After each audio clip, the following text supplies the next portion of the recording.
mañana y tarde, comida, con danza, con participación y participación folclórica, artística, musical, dirigida por los dirigentes y la iglesia, pues, porque los dirigentes eran de la iglesia.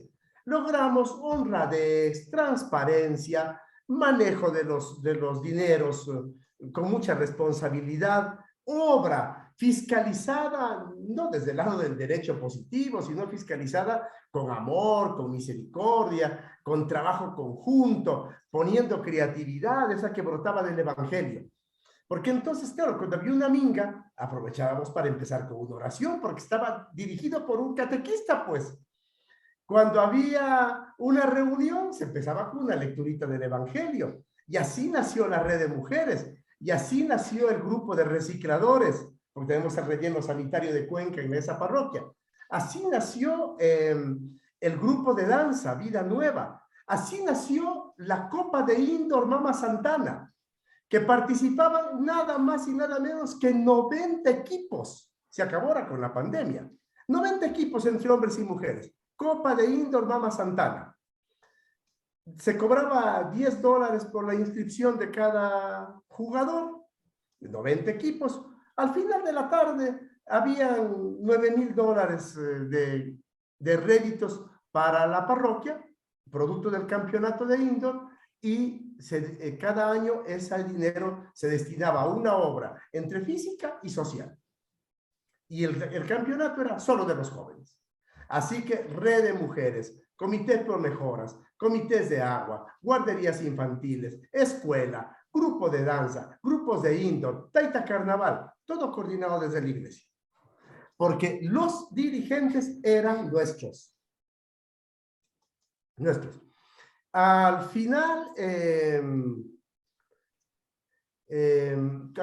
hubo unas dificultades porque los opositores, que siempre están en toda parte, se dieron cuenta. El párroco lo maneja todo porque su gente está metida en todo lado. Y empezaron a intervenirnos los comités y a calumniar un poco y a desprestigiar a los catequistas y a desanimarlos. Y algunos de ellos se echaron para atrás, renunciaron, a veces conflictos familiares porque el que les atacaba era de la familia.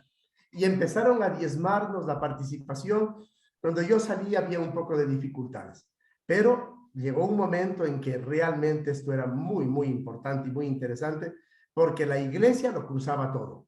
Y así hacíamos una labor de evangelización, participación y trabajo comunitario en esta perspectiva de liberación, teniendo como principio siempre, primero los pobres, después los pobres y finalmente los pobres. Esa era nuestra opción. En la asamblea cristiana reflexionábamos la palabra de Dios y en los comités, en los grupos, ejecutábamos y convertíamos en acción lo que habíamos reflexionado en la palabra de Dios. Y cada vez que había una cosa así como que valía la pena celebrarla, me invitaban y yo iba y entonces celebrábamos una misa. Entonces la misa tenía motivo de celebración.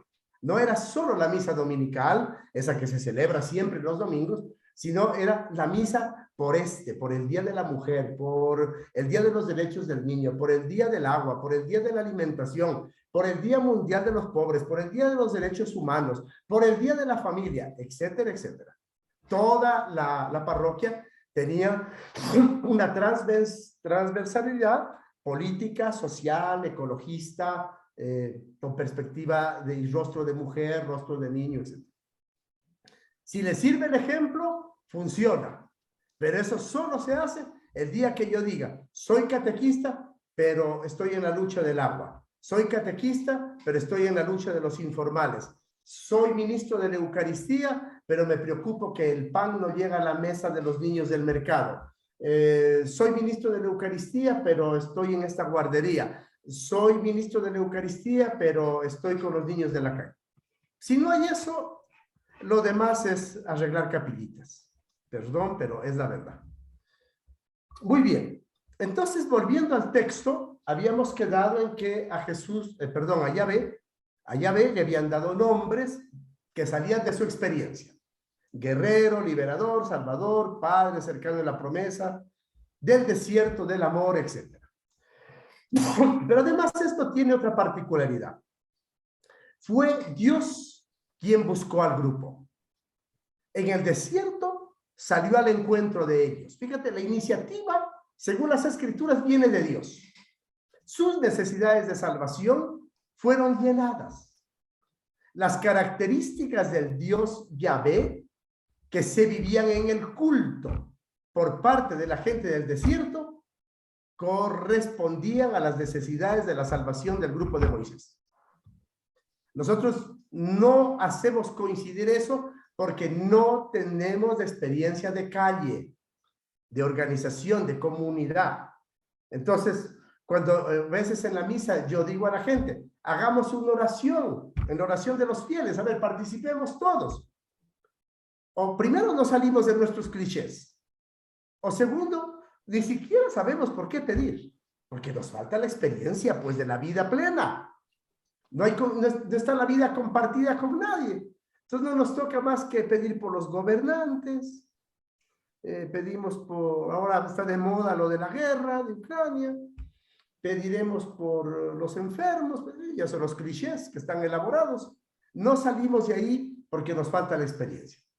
El grupo del Éxodo, las características del Dios de Yahvé que se viven en el culto, para nosotros serían de Eucaristía, en la liturgia de las horas, en la catequesis celebrada por parte de la gente del desierto, correspondían a las necesidades de salvación del grupo de Moisés.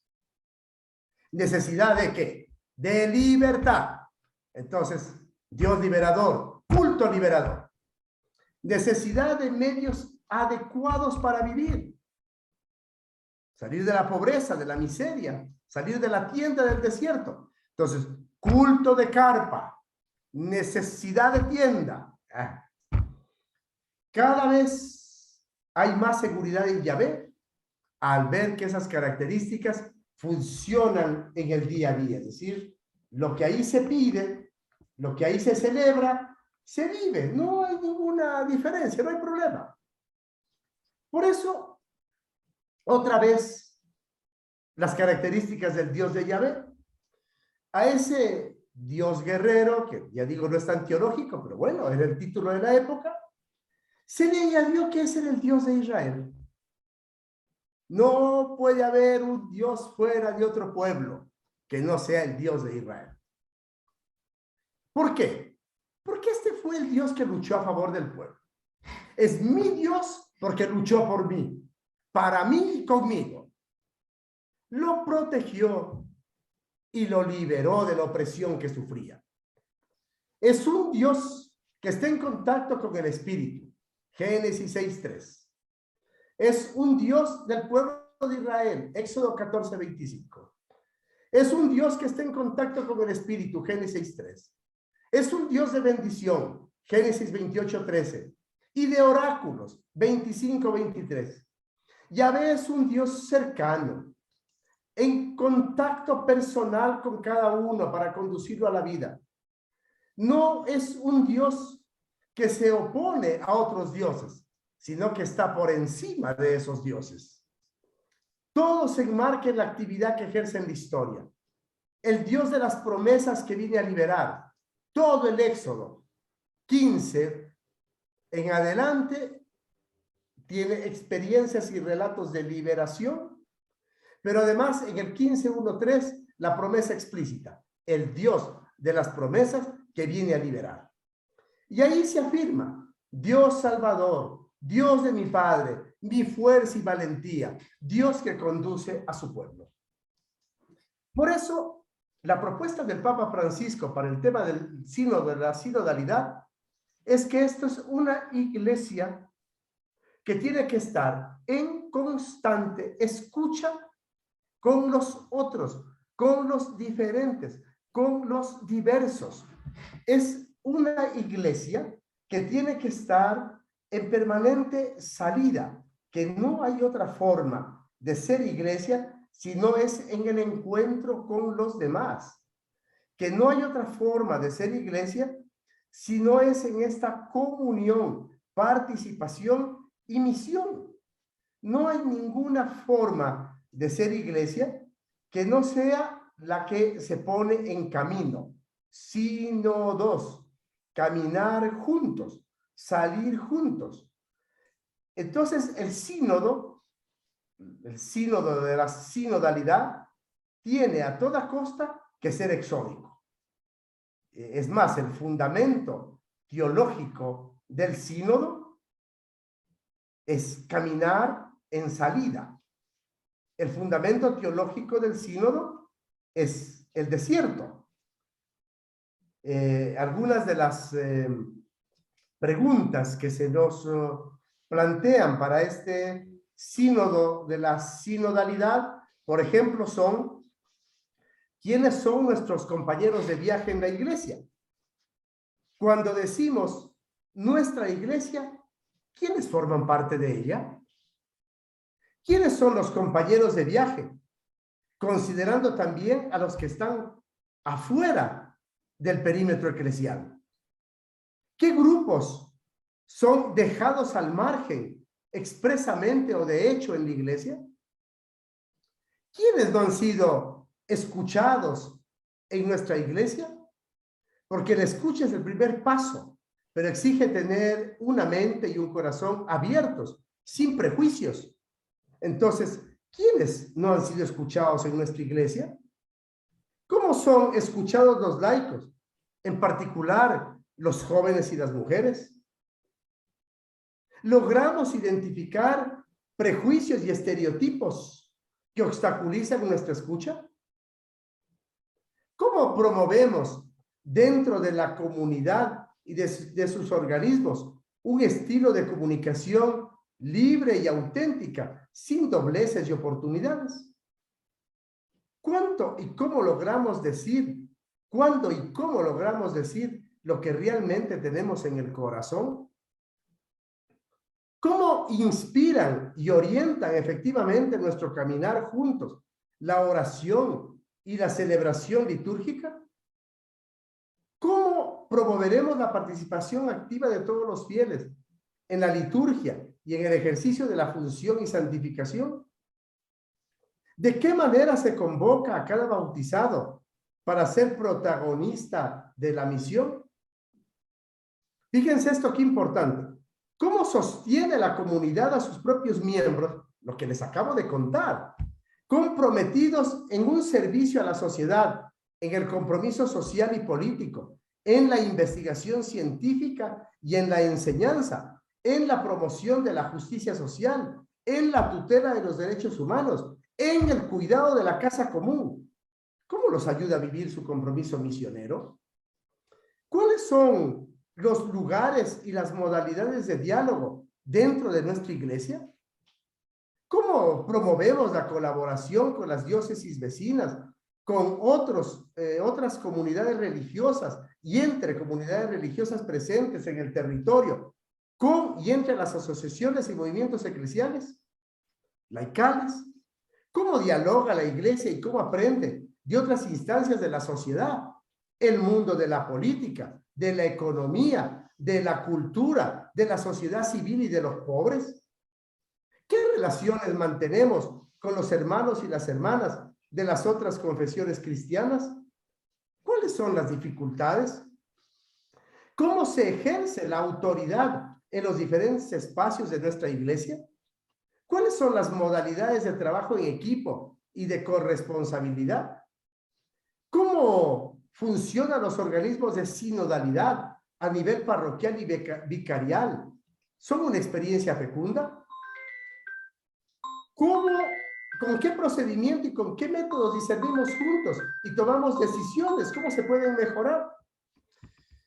Me perdonan un minuto, tengo que contestar una llamada que es muy urgente.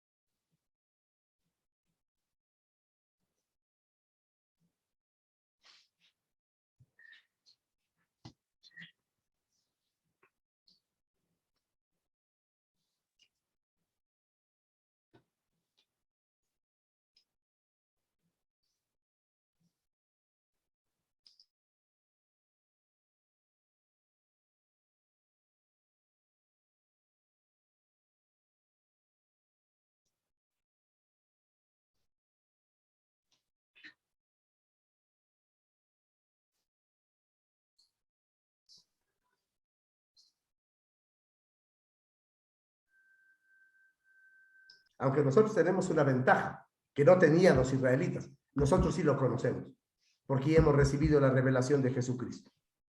Es un Dios que busca seres humanos, Dios liberador de oprimidos y esclavos, Dios comprometido y responsable de los intereses limpios del grupo, Dios que busca comportamientos éticos y se revela a cada uno de nosotros de manera particular a través de los pobres. Por lo tanto, la sinodalidad nos está planteando esta apertura al diálogo y a la corresponsabilidad. Y ese va a ser la parte exódica del sínodo. Salir al encuentro de la comunidad científica, de las otras confesiones religiosas, de los espacios sociales y políticos, ecologistas, de derechos humanos. Salir al encuentro de nuestras propias autoridades religiosas, de los laicos, de los jóvenes, de las mujeres. Tener formación para discernir. Fíjense que ese es un proceso que a nosotros nos hace falta. Yo alguna vez, hablando con Pablo Richard, un teólogo chileno que trabajaba en el DEI en Costa Rica, ha fallecido hace poco, yo le pregunté a Pablo, oye, ¿cómo podríamos volver a retomar la Sagrada Escritura en estos tiempos tan complicados, tan difíciles, en los que el mundo cierra los oídos a la palabra de Dios? Y él me dijo, hay una forma práctica, que la Biblia sirva como criterio de discernimiento. Si no la usan como instrumento de culto, de estudio, de reflexión más teológica, más bíblica, digamos, en cuanto a hermenéutica, que le sirva como criterio de discernimiento. Si alguien discierne al calor y a la luz de la palabra de Dios, ya hemos ganado bastante. Que cuando tenga una dificultad, cuando tenga una aspiración, cuando viva un momento culmen, use la palabra de Dios. Entonces, claro, es verdad, como dice Carlos Palacios, nadie llega a la tierra prometida si antes no pasamos por el desierto. Pero hay que pasar por el desierto sabiendo. Sabiendo. Claro, ¿y quién ilumina nuestro saber? El Espíritu Santo. ¿Y quién conduce nuestro conocimiento? Yahvé, Padre, el Abba, el Yahvé que en labios de Jesús se va a convertir en Abba. En Abba, papito. Así, en este camino, si Yahvé es un Dios desconocido para ellos, entonces Israel reconoce y tiene fe en el único Dios eterno, todopoderoso, creador, Señor de la historia y siempre fiel a su pueblo. A ver, hemos pasado del guerrero, liberador, salvador, el de la promesa, el del desierto, ahora que el pueblo se ha permeado de la experiencia de Dios y que ha visto cumplidas las promesas, cambian los títulos. Gran paso del monoteísmo al politeísmo, del politeísmo al monoteísmo. Miren el paso fuerte. Del politeísmo al monoteísmo, del enoteísmo al monoteísmo. Y entonces ahora Dios es único. Uno. Dos, es eterno. Tres, es todopoderoso. Cuatro, es creador. Cinco, es Señor de la historia. Seis, es siempre fiel al pueblo que lo eligió. Ya no se necesita un Dios guerrero, es único. Ya no se necesita un Dios de la promesa, ya todo se ha cumplido. Ya no necesita un Dios liberador en el sentido de desierto. Ya nos ha liberado, ya estamos en la tierra prometida. Ahora nos tendrá que liberar de otras esclavitudes. Por eso es eterno. Por eso es todopoderoso. Todo lo puede. Pero además es creador. Es Señor de la historia. Siempre fiel al pueblo que lo eligió. Se puede decir que es una respuesta de fidelidad por parte de la comunidad a la palabra de su Señor. La reacción de un pueblo que no ha cesado de encontrar en su historia, otra vez, más títulos, la presencia del Dios vivo, su guía y liberador. Es la respuesta de un pueblo agradecido que ha sentido la presencia de Dios y se ha identificado con su misericordia.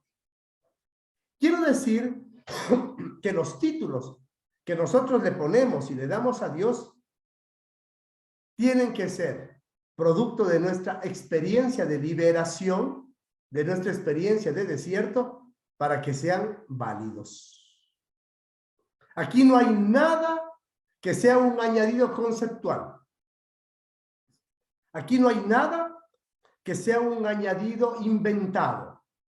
Aquí no hay nada que sea un añadido traído, comprado en la esquina. No, no, no. Aquí todo lo que se le pone, lo que se dice, lo que se habla, lo que se vive, es porque yo lo he vivido, porque yo lo he experimentado, porque ha pasado por mí, porque lo he sentido, porque me he encontrado, porque he podido discernir a su luz, porque me he dejado permear por la llama de la zarza, porque me he dejado iluminar por el fuego del Espíritu, porque me he dejado quemar por el sol del desierto. Aquí no hay nada inventado, es todo lo experimentado y vivido.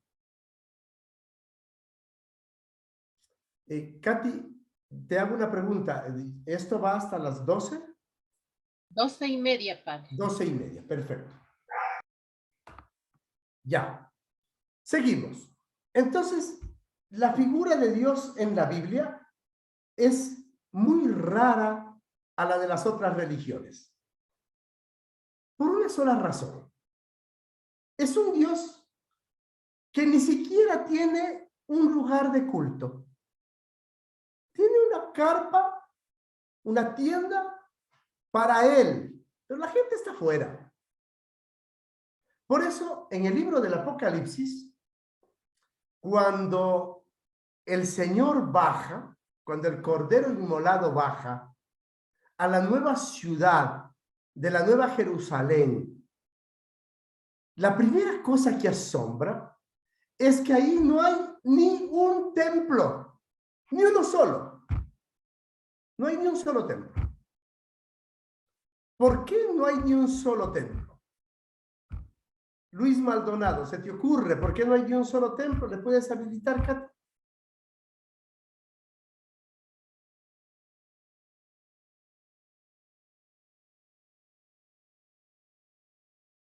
Katy, habilítale a Lucho Maldonado, por favor.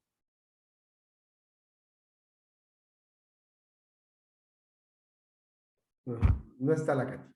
Entonces, a ver. Perdón, estaba hablando así con el micrófono apagado, perdón. Perdón. Dale habilitando a Lucho. Le he preguntado por qué, porque lo veo aquí en pantalla, por qué en el Apocalipsis, en la parusía, cuando el Cordero Inmolado baja a la Nueva Jerusalén, a la nueva ciudad, ¿por qué ahí no hay ningún templo?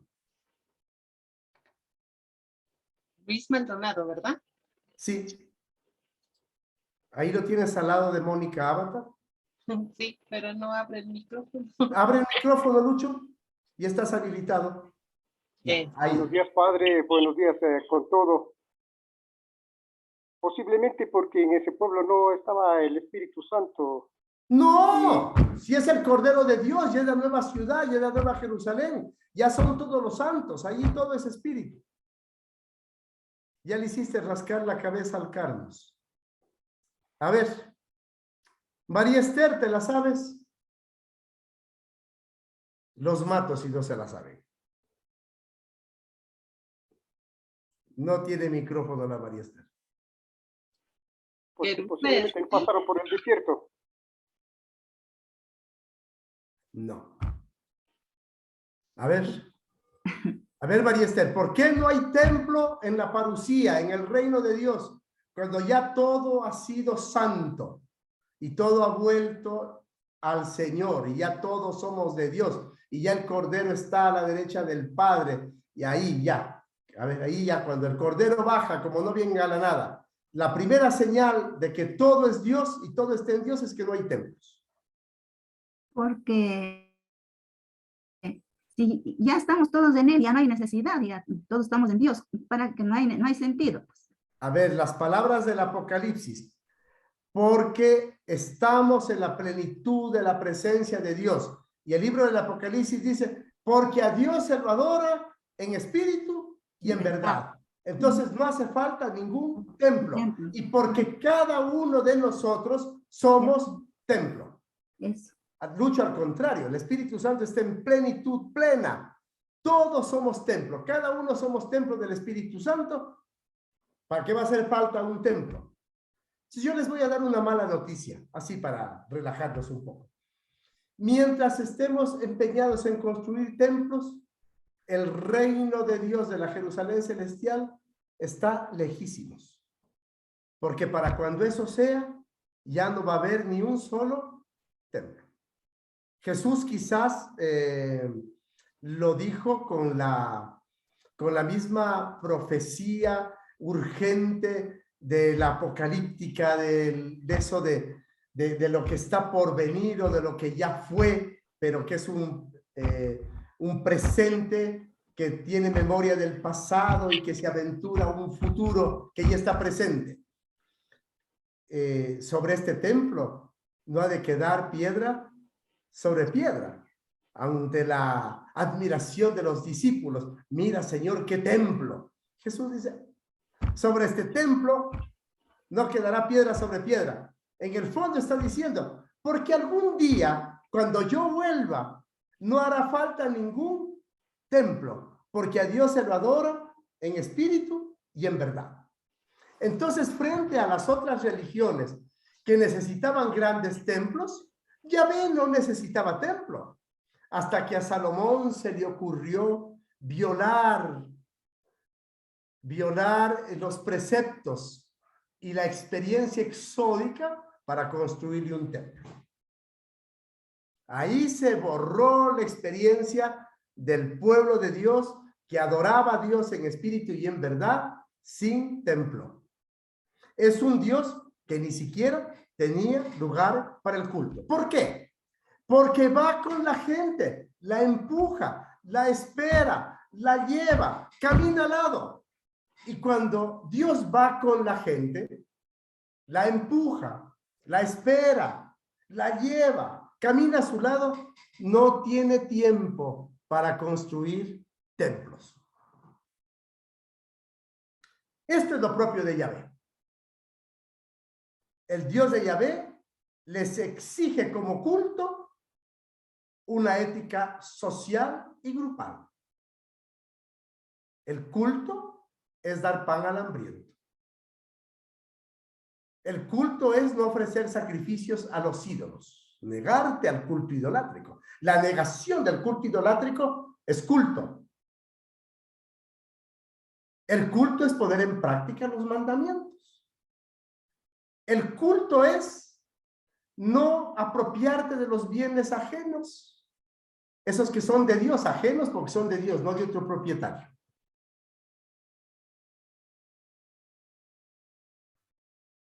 El Dios de la Biblia exige una ética, un comportamiento adecuado. Lo más importante del Dios de Yahvé y el grupo de Moisés es la comprensión de cómo funciona Dios. Es difícil comprender cómo funciona Dios si no hay experiencia de Dios. A ver, ahí tengo una mano levantada de alguien que se ha apellido Recalde. Elena. Elena Recalde. A ver, Elena Recalde, ¿qué quieres decir? ¿Puedes abrir el micrófono, Elenita?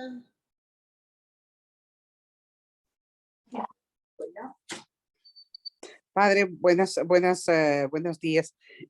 Yo tengo aquí una inquietud. Hemos visto en la parroquia a la que pertenezco que con esto de la pandemia las personas se han alejado mucho y, digamos, se han olvidado de hacer, por ejemplo, la venia al Señor el rato que se acerca a la comunión. No hay la misma forma en que en que uno suele hacerlo porque lo siente en el alma, en el corazón, con el respeto y la veña que estamos acostumbrados a hacerlo. Y tengo una inquietud, si ciertamente que nosotros esperamos. Se te ha ido el internet. No está muy cerca de todo, no será más y los perdemos en el camino. ¿Puedes repetir? Se te cortó el internet. Repítelo, por favor. Esa es mi inquietud, padre. Es que no te No, escuchamos. Es inquietud porque no te escuchamos. no, fundamentalmente que con la pandemia Que mucha están gente... alejadas y que no saben. A ver. Creo Dilo, que Laura, Padre dilo Lauren tú. le captó. Sí, yo le capté porque lo vemos todos los días y el padre Marco también. Con la pandemia, mucha gente ha perdido ciertas formas en el templo de reverencia cuando va a recibir la comunión, al recibir en la mano, y a ver si eso es importante. Ya. Sí, para mí, eso no es importante, pero en absoluto. Por una sola razón, porque las formas de encuentro con Dios y de respeto son culturales. Lo que en una parte la venia es una señal de respeto, en otra no lo es. Yo tuve una experiencia una vez así como fuerte por una razón. Yo estaba celebrando una Eucaristía y estaban dos miembros de la pastoral social con una persona que había venido de la iglesia de Múnich para fiscalizar unos proyectos de advenia de la arquidiócesis. Y era un encuentro de pastoral social y yo fui a hacer la Eucaristía. Y como habíamos hecho un guión para la celebración, el guión contemplaba después de la oración, después de la comunión, una oración de bendición. Entonces yo dije, como normalmente se acostumbra, por favor, inclinen su cabeza y levanten su mano derecha para poder hacer la oración de la bendición final. Leí la bendición, la oración, les di la bendición y terminé la Eucaristía. Cuando terminé la celebración, la persona que venía de Advenia, de la iglesia de Alemania, se acercó y me dijo, Padre Marco, ¿le puedo hacer una observación? Claro, con mucho gusto. Ese gesto que usted ha hecho al final, en Alemania es horroroso. ¿Por qué? Todos los nazis, para jurar ante los ejércitos y ante Hitler y tal, les hacían levantar la mano derecha así. Ese es un gesto nazi. ¿Cómo se le ocurre a usted hacerlo? Yo ni lo sabía, ni lo había oído, ni me acababa de enterar. Y me dijo, eso es... Y además, ¿por qué no puede ser la mano izquierda? ¿Por qué tiene que ser la mano derecha? ¿Qué pasa con los zurdos? Ya así para reírnos un poco. Sí, Marco. ¿Tú sabías, Laura, en eso de que esto es un Claro, porque ese es el mismo gesto de los franquistas, falangistas, y por eso yo desde joven me influyeron para no levantar la mano como ellos, que es un símbolo con ese significado fascista que tantos muertos causó. Y hacemos a la hora de la consagración, extendemos la mano como símbolo, signo de solidaridad, de implicación, de dirigirnos a ese pan que será el cuerpo de Cristo. Sí, sí, en España tenía mucho significado.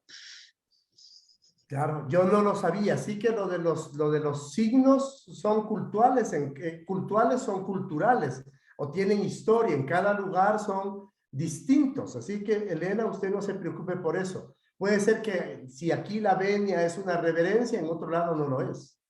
Por un lado. Por otro lado, yo una cosa que siempre le digo a la gente, a ver, venimos a comulgar, solo para comentar lo tuyo, y aquí así que cada uno con una sonrisa en la boca. Vamos a recibir al Señor con plenitud de gozo, de alegría, porque estamos en la fiesta, hemos sido invitados al banquete. Por lo menos los que se han atrevido a comer, muestren a los que se han quedado sentados, que han dicho no a la invitación de pasar a la mesa, al ágape, que han dicho no, y que están ahí sentados o cantando o sin hacer nada, o agachados para que el Padre cuando pase no les vea el rostro de que, ay, este ya lleva un año sin comulgar.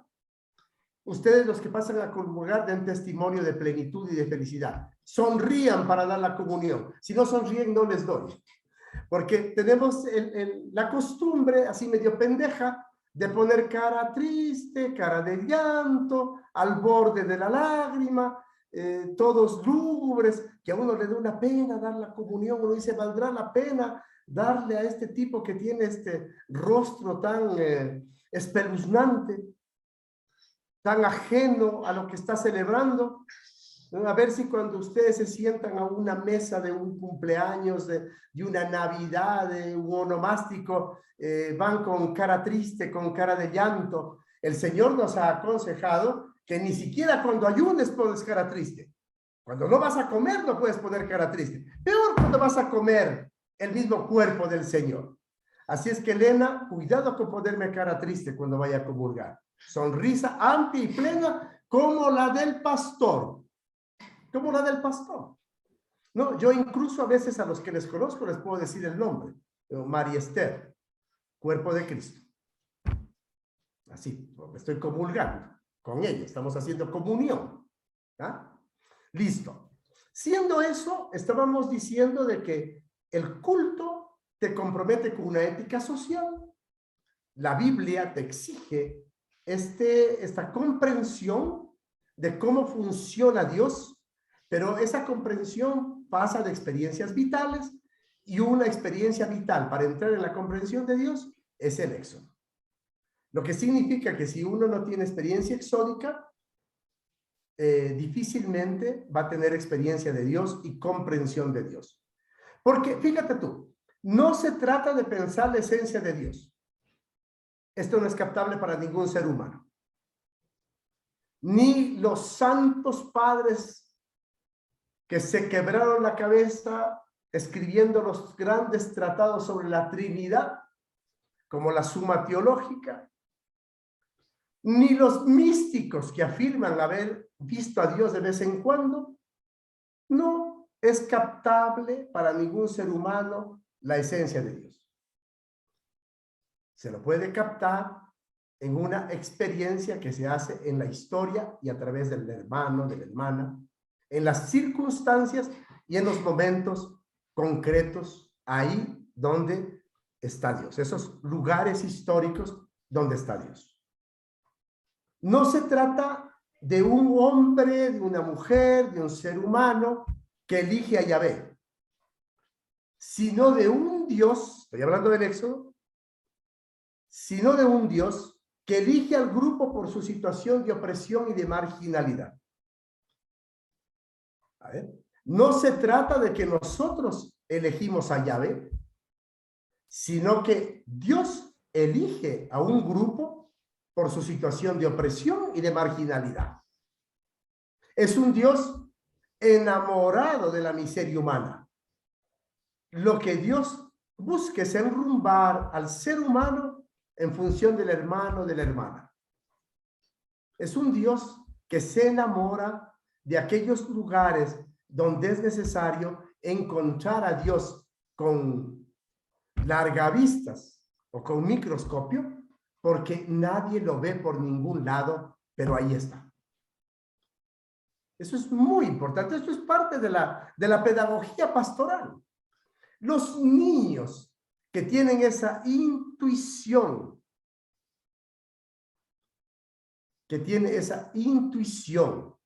esa revelación, esa iluminación para descubrir eso que los adultos no vemos, los niños que tienen esa capacidad, esa cualidad deberían ser nuestros maestros, maestras, para enseñarnos a encontrar a Dios ahí donde nadie lo ve. ¿No? Fíjense lo de Ucrania, por ejemplo. Ahí podríamos decir facilito. ¿Dónde está Dios? ¿Ya? A ver, ¿dónde está Dios? Es una pregunta que nos la tendríamos que hacer. La figura de Dios en la Biblia, de este Dios que empuja, que va con la gente, entonces es una figura de un Dios amante de su pueblo. Eso es lo característico de Dios. Se ve y se puede decir que es un Dios que ve, que oye, que siente, que conoce el sufrimiento del pueblo. Ve, oye y conoce el sufrimiento del pueblo. Para eso se necesita ser padre y ser madre, porque no solo se ve lo que se ve físicamente, sino que también se contempla.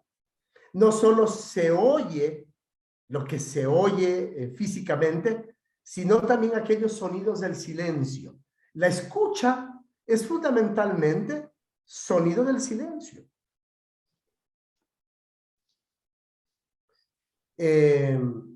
Y se conoce. Y el conocimiento no es solo lo que pasa por nuestra razón. El conocimiento no es solo lo que pasa por la razón. Hay otras formas de conocimiento. Qué sé yo, las madres, por ejemplo, conocen a sus hijos desde otros lados de la razón, desde unas intuiciones que nadie más que la madre sabe cómo llegar a eso, desde unos sentidos, desde un sexto sentido, que solo una madre sabe cómo hacerlo, desde un lado que es así como paradigmático, que no tiene parangón, que no se puede comparar porque cada madre lo tiene y es propio de esa madre y no lo tiene la otra madre. Son otras formas de conocimiento. La razón no es el único medio de conocimiento. Además, uno aprende cada día, ¿no? Uno aprende cada día. Y aprende de distintas formas ese conocimiento. Por ejemplo, un día yo fui aquí a una reserva ecológica que hay ahí por cerca del Cajas, y había viento a la tarde y pasábamos por el medio de unos árboles y yo nunca había escuchado una sinfonía tan perfecta entre el ruido del viento, las hojas, el atardecer. Era una primera experiencia de ese tipo y una nueva forma de conocimiento que probablemente no se va a volver a repetir. Imposible que se repita. Pues esa tarde conocí cómo en una tarde el bosque con el aire y el movimiento de las hojas al ritmo del viento hacen una sinfonía de sonidos que probablemente no se volverán a repetir en otra tarde. Yo conocí y aprendí eso aquella tarde de una manera única, distinta e irrepetible. Así mismo es Dios. Cada día tú puedes tener una tarde, una mañana, una noche de conocimiento de una forma nueva, distinta, única e irrepetible, que es Dios, que lo has visto, lo has oído y lo has conocido de esa forma que además es para ti, porque puede ser que yo estaba con Lauren, vi por ahí también a Fausto Tenesaca, y con Fausto estábamos los tres, pero puede ser que la experiencia de sensibilidad sonora de esa melodía entre el viento y y los árboles y las hojas de los árboles no sea la misma para Lauren que para mí, ni para Fausto que para Lauren, o para Lauren y Fausto. Es imposible, es distinto. ¿Ya? Pero eso también le puede pasar al grupo, porque no solo es una experiencia personal. En el caso del Éxodo, las experiencias son colectivas, es un pueblo, es una experiencia del pueblo. Por eso, por ejemplo, ustedes van a encontrar esto. El Señor dijo, ciertamente he visto la aflicción de mi pueblo que está en Egipto, y he escuchado su clamor a causa de sus capataces, pues estoy consciente de sus sufrimientos y he descendido para librarlos. El clamor de los hijos de Israel ha llegado hasta mí, y además he visto la opresión con que los egipcios los oprimen. Éxodo 3, 7, 9. A ver, pueden repetirlo conmigo. El Señor dijo, ciertamente he visto la aflicción de mi pueblo que está en Egipto. He visto. La propuesta del sínodo es ver, salir para ver. Luego, y he escuchado. La propuesta del sínodo es escucha. Pero ¿qué es lo que he escuchado? He escuchado su clamor. Pero además, gracias a sus capataces, a causa de sus capataces. Porque, ahora conoce, porque estoy consciente, porque conozco sus sufrimientos. He visto al pueblo que está afligido, he escuchado su clamor y he conocido sus sufrimientos. Pero claro, entonces no se queda quieto. Inmediatamente, he descendido para librarlos. ¿Por qué? Porque ha escuchado el clamor. ¿Y por qué ha escuchado? Porque el grito ha llegado hasta mí. Porque llegó hasta él.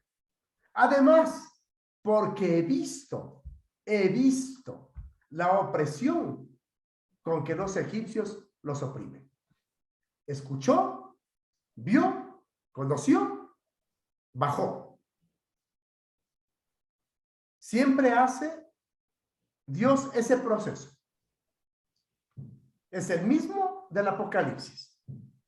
Escucha, ve y baja. El mismo. El mismo que hizo en el Génesis. Cuando lo de Adán y Eva. Escuchó, vio y bajó. El mismo proceso. Entonces, a nosotros, si pasamos por la experiencia de Dios, también nos van a suceder los mismos pasos. Que podamos ver, que podamos escuchar y que podamos sentir que Dios ha bajado y está entre nosotros. Es una preciosa pedagogía exótica. Se puede decir que es un Dios que oye y conoce el sufrimiento del pueblo, entonces. Lauren, ahí en la lámina, por favor, quitarás del párrafo que lo he repetido, para cuando les pases a los compañeros. Ya, muy bien. Si viste, lo he repetido, se me fue. He hecho un doble copy-paste. Hay que quitarle el de abajo. Ya. Es por eso que Israel cuenta su historia desde la acción salvadora de Dios. Como vio, escuchó y bajó, Israel no tiene más chance que contar su historia desde la acción salvadora de Dios, porque experimentó lo que vio, lo que escuchó, lo que sintió, y además lo tiene entre ellos porque bajó.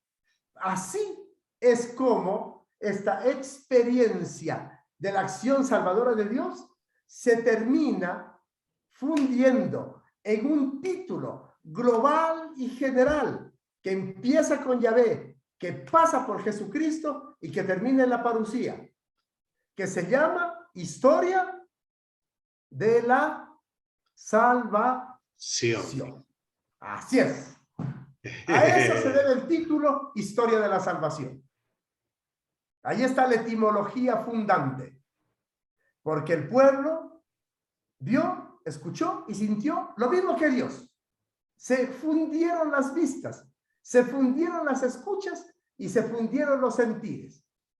Fundido, Dios baja. Y la causa es liberarlo, salvarlo, porque ha habido una opresión, una esclavitud, cuyos gritos en busca de libertad llegaron hasta los oídos de Dios. Gritos que se convirtieron en clamor. Y Dios, que no es sordo a los clamores del pueblo, baja de manera inmediata. Baja y lo salva. Ya está. Ahí está el título. ¿Cómo se va a llamar esa acción? Historia de la salvación. Y Marco, Perdón.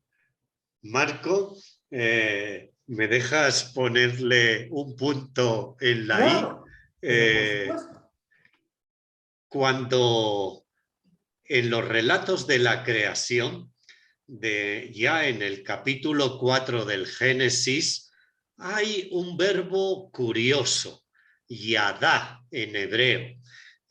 Cuando Adán se une a su mujer, dice el verbo yadá. Muchos textos traducen Adán conoció a su mujer. Adán, yadá, a Eva. Yadá es un verbo con sentido matrimonial que se usa exclusivamente para expresar la fusión, la unión íntima de la pareja. Y fruto de ese yadá tuvieron un hijo.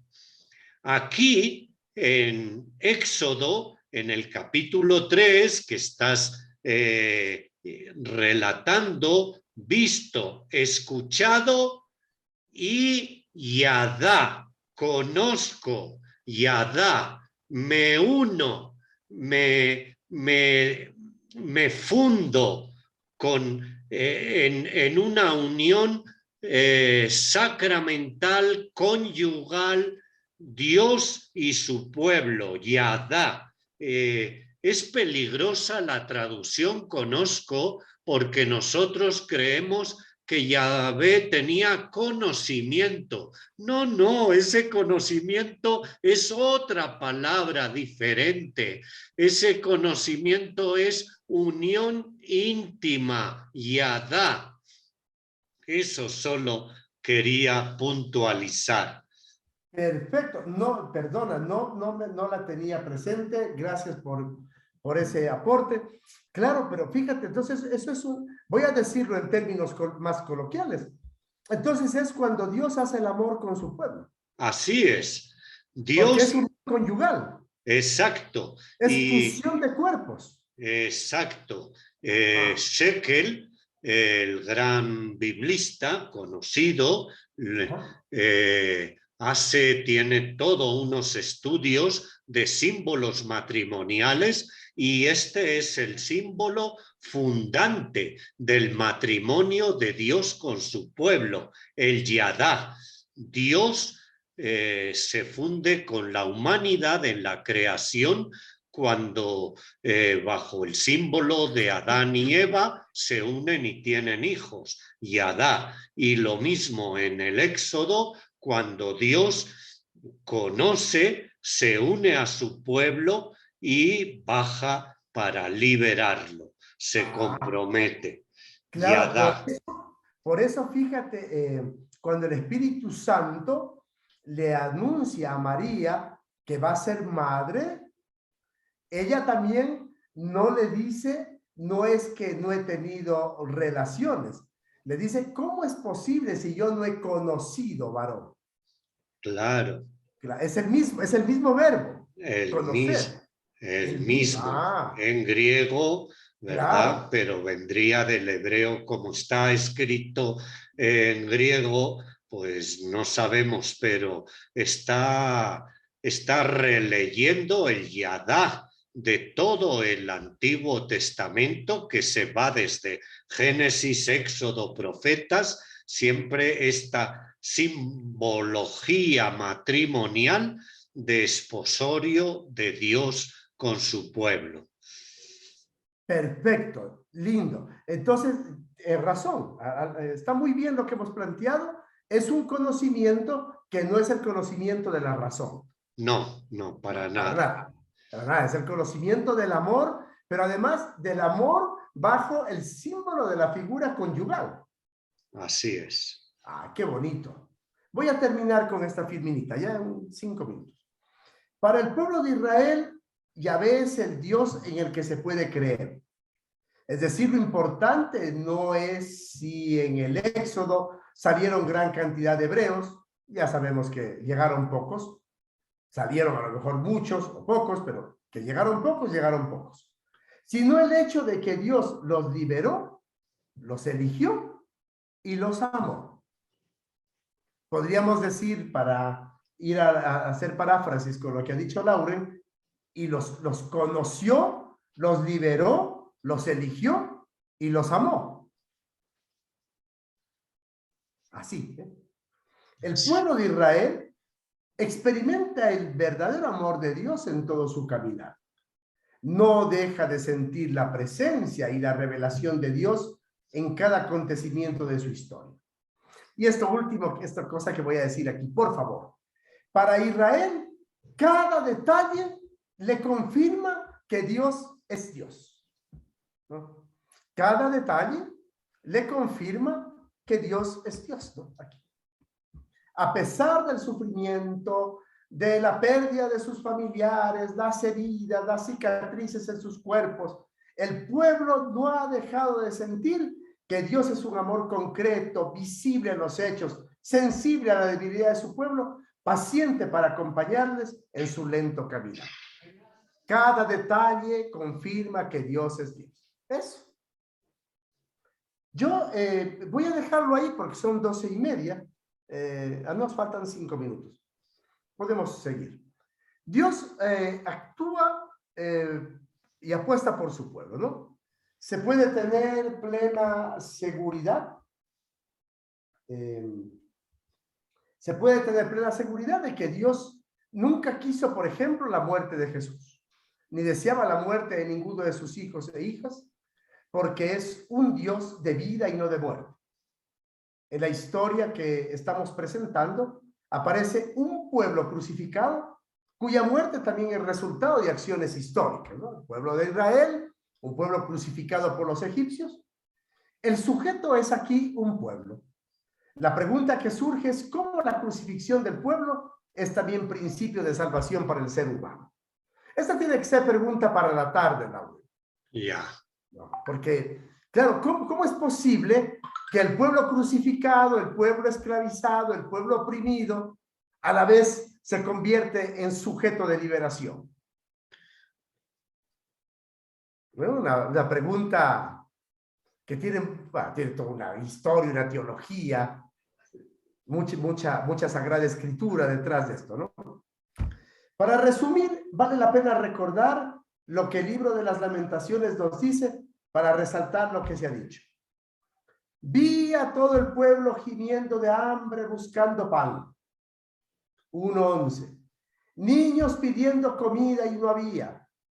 4:4. Criaturas muriendo de hambre en los vasos de sus madres mientras preguntaban, mamá, ¿dónde hay pan? 2:12. Niños y lactantes caídos por las calles de la ciudad como si fueran heridos de guerra. 2:11. El pueblo saliendo de casa con riesgo de la vida en busca de alimentos. 5:9. Y la pregunta vuelve a ser la misma. ¿Y dónde está Dios? ¿Dónde está Dios? Luego, he aquí a mi siervo a quien yo sostengo, mi elegido, el preferido de mi corazón. He puesto mi espíritu sobre él.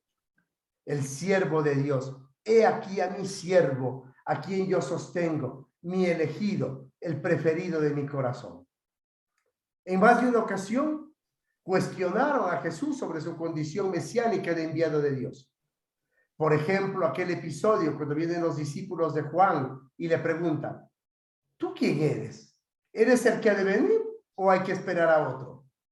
Es interesante que Jesús no explica, no pone argumentos, no da una clase de teología, sino que responde sencillamente, id a decirle a Juan lo que ven, es decir, los gestos sanadores, que los ciegos ven, los cojos andan, los leprosos quedan limpios, y ahí se puede decir más, y a los pobres se les anuncia el año de su liberación. Ahí termino.